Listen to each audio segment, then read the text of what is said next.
ओम शांति। नमस्कार दोस्तों, किसी ने बहुत सुंदर कहा है, कपड़ों से इत्र की खुशबू आना आम बात है, लेकिन मजा तब है जब हमारी शख्सियत हमारे किरदार से भी खुशबू आए।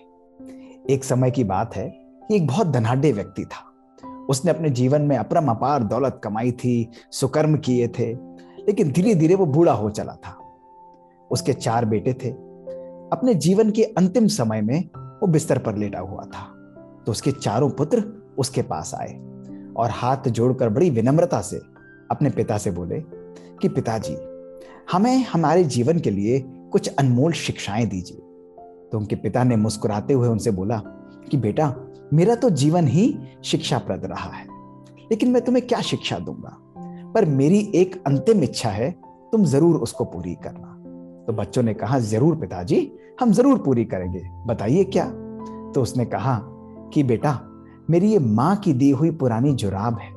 जब मेरा अंतिम संस्कार करो तो इस पुरानी जुराब को पहनाकर मेरा अंतिम संस्कार करना, और जब कर कर वापस आओ तो इस अलमारी में मैंने तुम्हारे लिए एक पत्र लिखा है, उस पत्र को पढ़ लेना। तो बच्चों ने कहा, ठीक है, जरूर पिताजी। उसने अपना दम तोड़ दिया, और जब उसका अंतिम संस्कार हो रहा था तो उसके बच्चे जो हैं वहां पर ब्राह्मणों के पास पहुंचे और उन्होंने कहा कि हमारी पिताजी की अंतिम इच्छा थी कि ये माँ की दी हुई पुरानी जुराब है, इसको पहनाकर उनकी चिता को अग्नि दी जाए। तो सभी ब्राह्मणों ने कहा कि ये पॉसिबल नहीं है, ये नहीं हो सकता। कोई भी पुरानी चीज को पहनाकर उनका अंतिम संस्कार नहीं किया जा सकता। आप भले नई जुराब ले आइए, वो हम पहना देंगे, लेकिन पुरानी नहीं।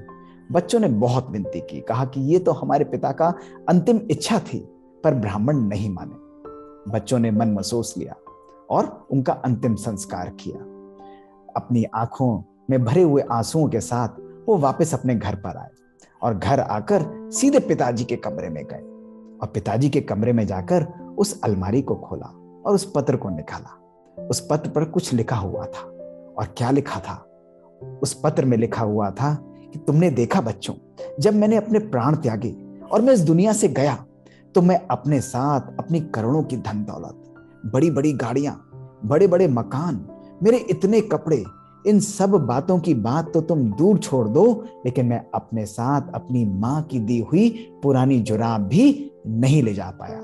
तो मेरे प्यारे बच्चों, मेरी तुम्हारे लिए यही शिक्षा है, यही सीख है कि जीवन में सदा सुकर्म करना, अच्छे कर्म करना, क्योंकि तुम्हारे साथ तुम्हारी ये धन दौलत, तुम्हारी शानो शौकत कुछ भी नहीं जाएगी, सब यहीं रह जाएगा, लेकिन तुम्हारे साथ तुम्हारी आत्मा तुम्हारे सुकर्म लेकर जाती है।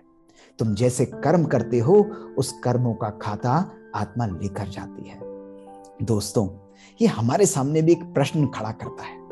आज की इस भौतिकता की रेस के अंदर हमने कितना सामान इकट्ठा किया है, हम सब कुछ अपने जीवन में लेते रहते हैं, लेकिन दोस्तों, क्या आज हमने दुआओं का खजाना, सुख का खजाना, आनंद का खजाना, उससे अपनी आत्मा को भरपूर किया है?